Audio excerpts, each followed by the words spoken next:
I've been messing around with the Flame Leper Gearset for weeks, but the set itself was all over the place in terms of performance and consistency. Text from the latest Outriders patch really just sums up how busted Flame Leper was with this quote, "Shit was broken, we fixed it." But now we have a gear set to equip on our Technomancer builds with insane amounts of AoE and was buffed across the board, making it now even stronger.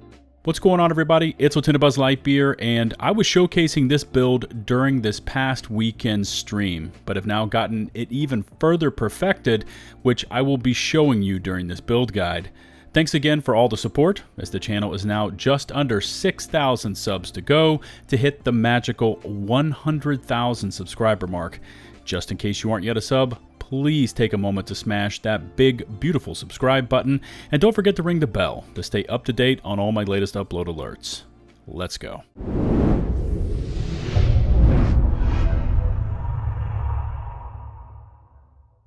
I've been told that my previous build guides were too long and needed to be more streamlined, so today we're going to cut out all the fluff, get down to the nuts and bolts, and explain it as quickly as possible. So let's first review the basics of the build. We are of course going to be using the Flame Leper Gearset for the Blightfire status effect, which is an extra damage over time effect. Now through our gear, mods, weaponry, skill, and PAX trees, we are going to stack into anomaly power and freeze damage as much as possible while taking advantage of near instant skill cooldown timers. Now through the application of multiple status effects, we will have the ability to cover the battlefield in skill damage, giving us incredible area of effect and mob clearing capabilities. So let's first take a look at the skill tree and PAX nodes you will want to select. There are really a couple ways of setting up your skill tree. One is for max anomaly power and the other is for more sustain. Now I've used both, and the one I'm about to show you is my personal preference. Now this setup is to really crank up your skills damage, as it includes 5 anomaly fueled nodes, and all of these were buffed as part of the last patch. Now some of the important nodes to take are anything freeze damage related, like fracture and exposing frost. I like Saul's 56 freezing tanks for a little longer freeze duration, and then we will take it all the way to the end of the tree for overclocked. Now since we will be spamming a gadget skill, expect to keep the bonus weapon damage and anomaly power bonuses pretty much on full uptime. Also, here's the second way to set up your class tree that uses less AP nodes in the bottom tree, but grabs more health nodes for more sustain, and it also uses exposing toxin for more damage versus toxic afflicted targets. Now, in terms of clearing mobs the fastest, I lean towards that first AP setup. Here's the all-important PAX tree, and you will be using the bottom Overseer path. Now the Undying and Override nodes work hand in hand, and you will want to seek out incoming damage, as each time you take more and more damage, it will buff your weapon and skill life leech, and then your bonus skill life leech translates into more AP. Apothecary is a healing node that you have to take to get to Hastened Influence, and this is where the party begins. This node reduces skill cooldowns based on any status removed by you or applied to an enemy target by any player. So the more status effects you can get onto targets, the faster you can get your skills back off of cooldown, and this got a buff from 0.5 seconds reduced prior to the patch to now 1 second cooldown reduction per effect, which is tremendous.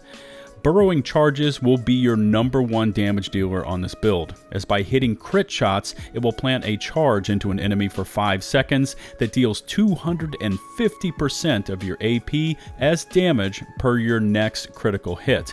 And this node also got a buff from the last patch, reducing its cooldowns from 5 seconds down to 3 seconds. Weaponry is next, and since we're going to be using blighted rounds, you will want to stick to one primary weapon. Now based on the attributes and gear mods I will show you in a moment, a great weapon to equip is one with armor pierce, skills life leech, and status power. So really any weapon you can find with these attributes outside of sniper rifles are going to work. I've messed around with all sorts of weapons, the Wicker, the Mythos, and more, but for me the Charred Lance produces the best results. Now mine came with Judgment Enforcer in the APOC mod slot, which is not my first, second, third, or final choice, but yeah, we go with what we get. Resistance Breaker is a great mod for this build, so leave this tier 2 mod intact. I've rolled off Death's Ray for Mage's Rage, which also got fixed during the last patch. It's not nearly as mental a mod as it used to be, but it's still effective and still produces results. Now here's an alternate choice that doesn't pair up very well with our mods, but remember, crit damage tactical ARs are still beasts. And I also get decent results with something like this messenger you see here. Keep the high damage dealing AP based mods like Dimensional Rockets, but again, I would highly recommend slapping Resistance Breaker onto whatever primary weapon you choose. Skills for this setup include Cold Snap, which is crazy powerful and what this build is created to take advantage of. Fixing Wave feels like an odd choice until you see the gear mods, but we use it to heal, spread toxic effects, and replenish our ammo, so it's great all around. Blighted rounds are used as another means of damaging targets and afflicting them with toxic that will turn into blight fire. Moving on, and the gear is crucial to this build, and I've already mentioned that we are using the Flame Leper Gearset for the blight fire status effect. Now for the helmet, I am using the Anomaly's Visage, not only because it looks pretty damn mean, but the attributes of AP, cooldown reduction, and skill life leech pair beautifully with our build concept. Mods on this piece for me are Anomaly Echo, which gives us large FP and AP bonuses for activating skills, Ice Ice Baby, a tier 1 cold snap mod which is essential for this build to pop, and I've got Euthanizer in the APOC mod slot for more damage versus toxic afflicted targets. The body armor is Flame Leper, with the ideal attributes of AP, cooldown reduction, and status power. Now keep Party Starter in the first mod slot, which increases your Fixing Wave skill strength based on enemy concentrations. Quartermaster is another essential mod, as this is what we will use to keep our blighted rounds topped up.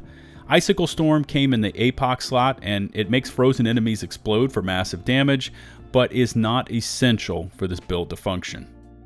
Go with the Flame Leper pants and keep Virulent Compound in slot 1 for more damage versus elites afflicted with Toxic or Blight Fire, and just think of it as another Captain Hunter, just a little less damage.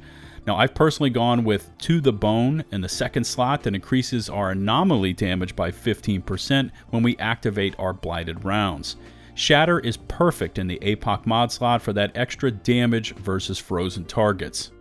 I got super lucky on the gloves as I found these at a vendor. Now the attributes are perfect and they came with Long Winter, which is a tier 1 cold snap mod in slot 1 for 50% extra cold snap radius. I've added on Captain Hunter in mod slot 2 for an instant 16% extra damage versus any elite. Arms and Anomaly is big in the APOC mod slot as it grants us huge AP bonuses for hitting crit shots. The boots are my third and final piece of Flame Leper gear, proccing the gear set bonus. Inflicting Toxic on an enemy 3 times transforms the status into Blight Fire, which deals more damage over time. Now the boot attributes are not ideal, but the mods here are what you want. Bad Medicine is another way to inflict Toxic across the battlefield, as each time you hit your Fixing Wave, it spreads the Toxic effect from you and your allies out in a 10-meter radius. I've showed you how no resistance against the fortified works in a previous video, but this mod in combo with Unstoppable Force takes our armor pierce stats, gained through our weapons, ascension points, and class tree nodes, converts that into resistance pierce, and then converts 50% of that value into bonus anomaly power. In general, the way you want to use this build is by hitting targets with your weaponry, which will in turn afflict targets with status effects. These afflictions will then reduce your skill timers to insanely low times. Now, as far as a rotation, hit the blighted rounds first and then start blasting away. Your cold snap will be there almost infinitely, so you can spam away with that, and then mix in the Fixing Wave for ammo replenishment and to spread even more toxic to targets around you. Even a mild version of this setup is still really strong. Before I go, I did want to give a proper shout out to Gamer Jays, and I will include a link to his channel in my video description below. Like I said earlier, I've been messing around with Flame Leper for a while now, but one thing I've always struggled with was ammo consumption, mainly keeping my blighted rounds active.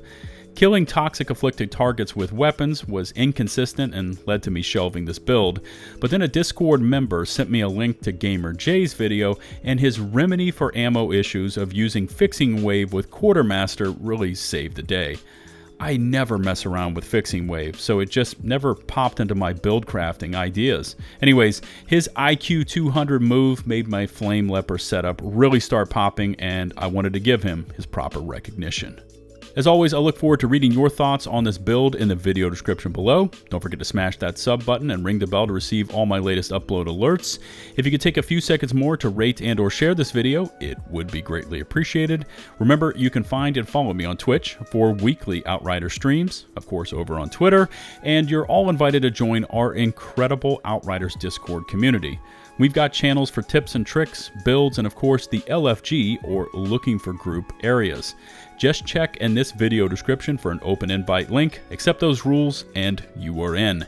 Trust me when I say that with over 4,600 Outriders alone in the Discord, it is one of the most helpful and vibrant gaming communities available. Links to all my socials in the video description below. Until the next one, this is LtBuzzLitebeer, signing off.